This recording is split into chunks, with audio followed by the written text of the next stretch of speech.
हर दुख के समय के बाद सुख का समय अवश्य आता है। बस बच्चों, धैर्य, साहस और सत्कर्म का साथ कभी नहीं छोड़ना। सुप्रभात बच्चों, हिंदी की कक्षा में आपका स्वागत है।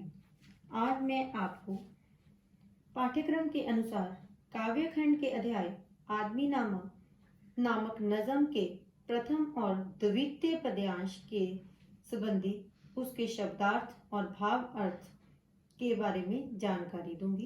कल के वीडियो में मैंने आपको बच्चों आदमीनामा पाठ के कवि नज़ीर अकबराबादी के बारे में और इस नज़म के बारे में जानकारी दी थी। आइए आरंभ करते हैं। दुनिया में बादशाह हैं, सो है वह भी आदमी, और मुफलिस ओ गदा है, सो वह भी आदमी। जरदार बनेवा है, सो वह भी आदमी। नियमत जो खा रहा है, सो है वो भी आदमी। टुकड़े चबा रहा है, सो है वो भी आदमी। इस पद्यांश को मैंने अभी पढ़ा आप सबके समक्ष। अभी हम इसका भावार्थ करने से पहले इसके कठिन शब्दों पर चर्चा करेंगे। जैसे कि इस पद्यांश में द्वितीय पंक्ति में मुफलिस शब्द का प्रयोग किया गया है। उसका क्या अर्थ है? ये मुफलिस शब्द जो है उर्दू का शब्द है। इसमें उर्दू भाषा का प्रयोग दिखाई दे रहा है। मुफलिस का अर्थ है गरीब, दरिद्र, ठीक है।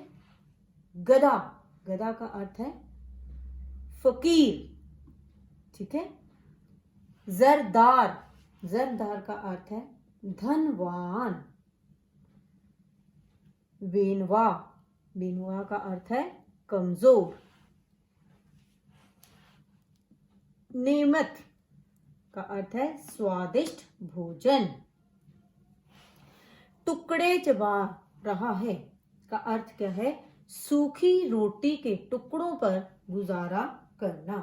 बच्चों, ये तो थे इस पद्यांश के भावार्थ, यानी कि इसके शब्द अर्थों के बारे में मैंने आपको समझाया।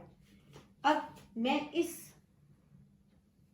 पूरे पद्यांश के भावार्थ संबंधी जानकारी आपको दे रही हूं कि इन पंक्तियों में उर्दू के प्रसिद्ध शायर नज़ीर अकबराबादी ने मानव के भिन्न भिन्न रूपों पर प्रकाश डाला है, जिसमें शायर यानी कि कवि नज़ीर अकबराबादी ने यह बताने का प्रयास किया है कि विभिन्न आर्थिक स्थितियों के अनुसार लोगों के भिन्न भिन्न आचरण और व्यवहार का वर्णन हमें इन पद्यांश में देखने को मिलता है। दुनिया में बादशाह है, सो है वह भी आदमी, कि इस दुनिया में तरह तरह के आदमी देखे जाते हैं। जो बादशाह है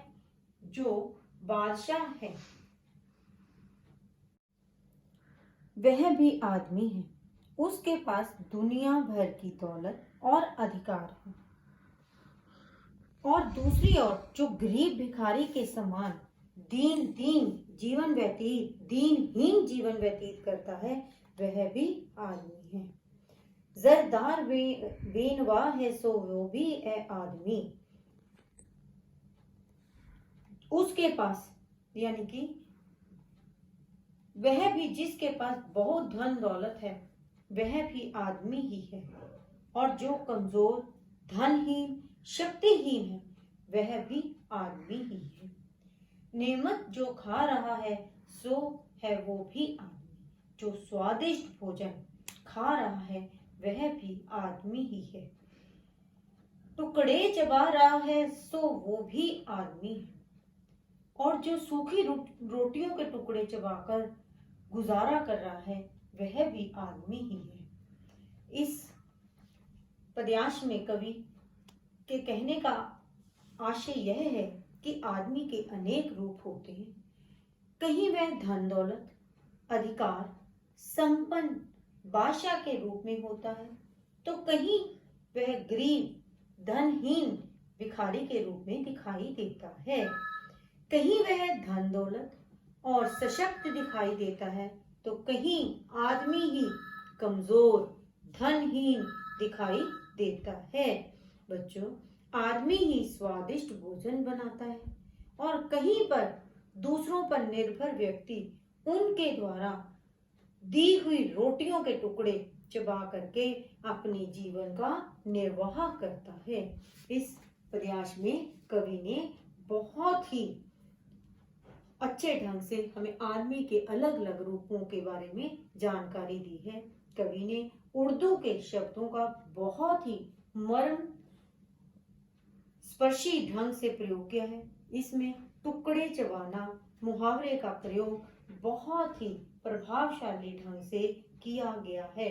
आपने देखा होगा इस पूरे पद्यांश में एक पंक्ति में ये मतलब पंक्ति बार बार आ रही है, सो वह भी है आदमी, सो वह भी है आदमी, है ना बच्चों। ये पंक्ति यानी कि बार बार आ रही है, जिससे कविता में अद्भुत नाच सौंदर्य उत्पन्न हो गया है। ठीक है बच्चों, ये तो था फर्स्ट पैराग्राफ के बारे में जानकारी। बच्चों, अब मैं इसी आदमी नामा अध्याय के द्वितीय पद्यांश के बारे में चर्चा कर रही हूँ।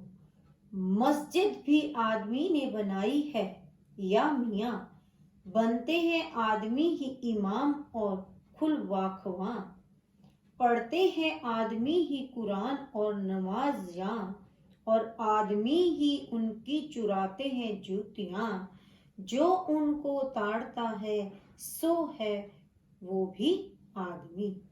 ठीक है, इस पद्यांश का भाव समझने से पहले हम इस के कठिन शब्दों के बारे में चर्चा कर रहे हैं। ये द्वितीय पंक्ति, बनते हैं आदमी ही इमाम, इमाम का अर्थ क्या है? नमाज पढ़ने वाले। ठीक है, इमाम का क्या अर्थ है? नमाज पढ़ने वाले। खुद बाखवा, कुरान शरीफ का अर्थ बताने वाले, उनको क्या बोलते हैं उर्दू में? खुद बाखवा। ठीक है, उसके बाद ये अंतिम पंक्ति, जो उनको ताड़ता है, यानी ताड़ता है का अर्थ क्या है?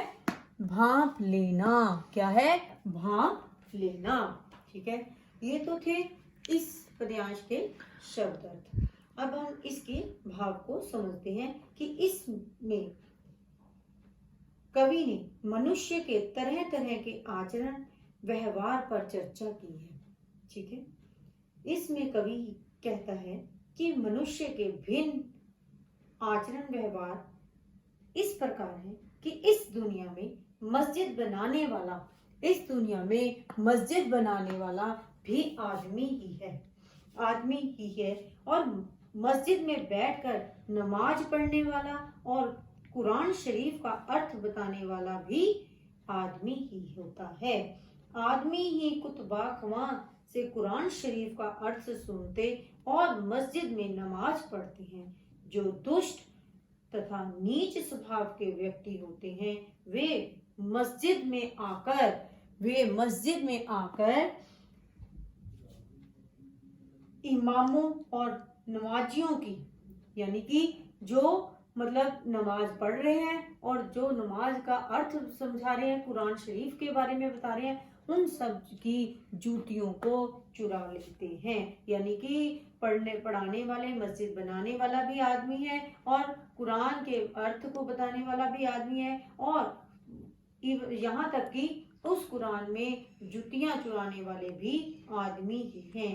वे सब आदमी ही होते हैं। जो लोग ऐसे चोरों पर नजर रखते हैं, उन्हें जूतियां चुराने से रोकते हैं, वो भी आदमी ही होते हैं।